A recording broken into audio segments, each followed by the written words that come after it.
Well, hello everybody. Welcome back to another severe storm field weather forecast. Sorry I did not upload yesterday. I wasn't feeling the best. I actually had a runny nose all day and also a little bit of a sore throat. But anyway, guys, today I'm back. So anyways, let's get right to the forecast. If we get started here, taking a look at the future cast here. In short term, you can see here as we go through the overnight hours here, you can see that low continues to spin over portions of New Mexico. And then we have the heavy snow, the winter storm side here. And then we're going to begin to start seeing a little bit of a cold front developing on the southern flank of the rain here, or of the low here. And then as that system continues to move here, all of that rain continues to go into some freezing temperatures. If not, in the daytime, this would likely be severe storm activity or at the least rain as we go into that time frame. But this is a overnight occasion, so this is all going to turn to snow, heavy snow that is, and it's going to be a squall of heavy snow as we go into tomorrow morning here. At the same time, we have severe weather starting to build down here, and actually taking a look at that severe weather threat as we go through the day tomorrow here. You can see as we go through that late morning time frame here, you can see we get a little bit of a squall line along the coastline here. Just off the coast, we can maybe see a couple supercells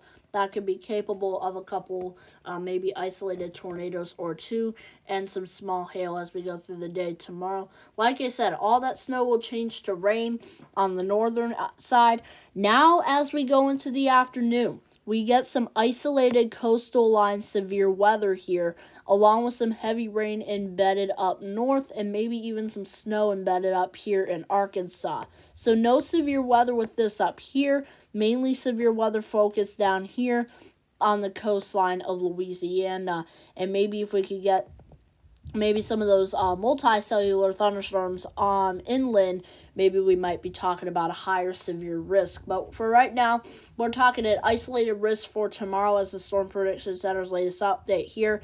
And as this continues to propagate eastward, this turns into a squall line, cold front looking thing here. This is actually a cold front propagating east, these storms firing along the front right there. You can see more out ahead of it. Those are the ones, these isolated supercells you might need to watch, or not really that area, but these areas, a line of supercells developing there. That's going to be something to really watch as well. And continuing this model run here, you can see that we'll probably have a severe thunderstorm potential as we go into this time frame on Saturday here, but the cold front continuing to propagate southeastward at this point, well, eastward as well, but we have the southeastward progression of the outflow boundary of these thunderstorms. Might be talking about a severe thunderstorm warning or two along that coast because of the outflow boundary right there. But anyways, we left to look a little long term here. We have a few storm systems to talk about here. You can see that first storm bringing up here the snow again for portions of Kansas, getting into that Oklahoma region, getting into that Missouri and Arkansas region as we go through the morning hours tomorrow. Severe weather on the end of that along the coastline tomorrow here as we continue this here. Notice that we get our first major storm system of the year here. Major winter storm building up for portions of perhaps this region right here, and as it blows up across the east coast here, this is likely going to put down some shovelable snow perhaps for portions of New Jersey, getting into the eastern PA region right there. But watch as this low continues to gain energy from this little thing right here, and then it totally dissipates, and then this big old guy up here, it becomes a nor'easter. This is why this storm system is quite big as well, because the backside snow will likely be influenced in that, and that'll likely be pulling energy from that one as well. Kind of like, think of it as convection currents here. With the energy being pulled from this one to that one. Watch what happens as we go through this one here. Watch as it totally dissipates. That's what I'm talking about. Once it gets off the coast, it's a blizzard. But thankfully, there's no land as we go into that Atlantic Ocean there in the Gulf of Maine right there. But our second storm system is bubbling up like a monster here, and it's going to be like a hammer type storm by the time we get into this time frame here. Could this undergo bombogenesis with the surface low? Very likely could. We are many days out from this, but we could also have very significant severe weather in the south. As a matter of fact, that's a little more certain too. As of the Storm Prediction Center posting a day 7 a couple days ago, now they posted a day 5 and a day 6 for today's outlook for day 5, which is Monday the 8th, and then for the Gulf Coast, and then Tuesday the 9th for portions of the southeast and the Florida Panhandle.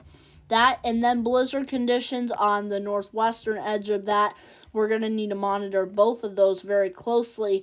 But regardless of the blizzard conditions or not, this is going to be a significant storm system, mainly because of the wind. The wind field is going to be insanely high with this system here, so much that we'll likely have tropical storm conditions with the rain up here in wherever gets the rain, and we'll also have significant damaging wind potential with the severe weather down there, along with that cold front obviously draped over there. But you can see, as well as the blizzard conditions, likely blowing that snow around at 50 to 60 miles per hour at times. Along with this over here, we might have blowing snow as well. So with any of this, we're likely going to have blowing precipitation everywhere. So horizontal rain, sheets of rain on the roadways. Again, some of those wind gusts could be sub-severe, but no matter what, I know the severe threat is focused down in the south, but we may have severe winds all the way up through the Ohio Valley here.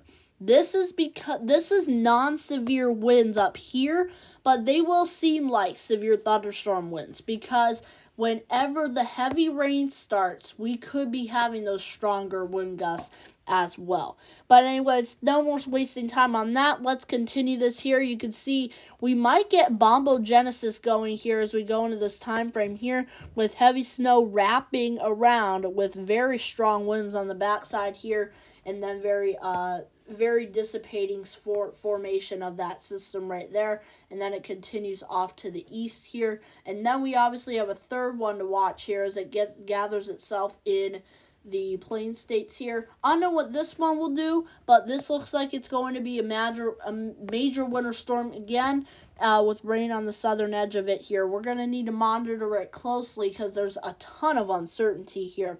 We're beyond 10 days out, so I guess let's talk about the temperature changes because we have a very cold pattern coming. Okay, so I told you behind these systems we have a very cold pattern coming here.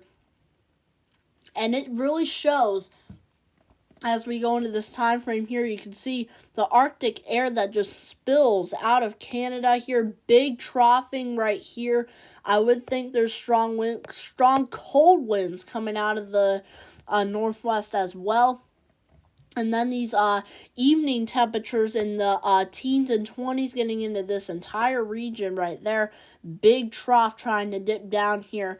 And as we go into this time frame, that's definitely looking significant as of right now. And then look how this eastward progression takes place. Now you're talking Arctic air from this, along with a cold front likely draped over the Ohio Valley and Appalachian Mountains at this time frame, along with probably a big low somewhere. That's why I didn't draw a low on here, because there's way too much uncertainty during this time frame. But this definitely shows that we could have very, very cold air coming very soon, and it's going to be Arctic-like. So wrapping up my video, taking a look at my weather notes here to just a summary of the whole video here.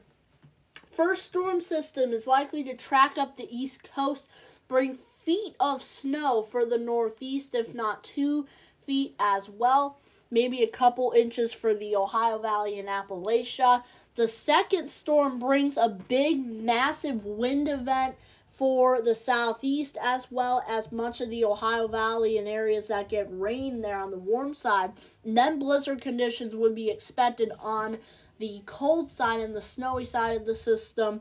And then the third one has a lot of uncertainty, but this also looks like a major winter storm as of right now. And then the last thing, Arctic cold is coming potentially very soon, so continue to brace for it and continue to watch for updates. Subscribe to my channel, like my videos for more updates on this. Have a good night, everyone. I'm Severe Storm Filmer. Have a great night.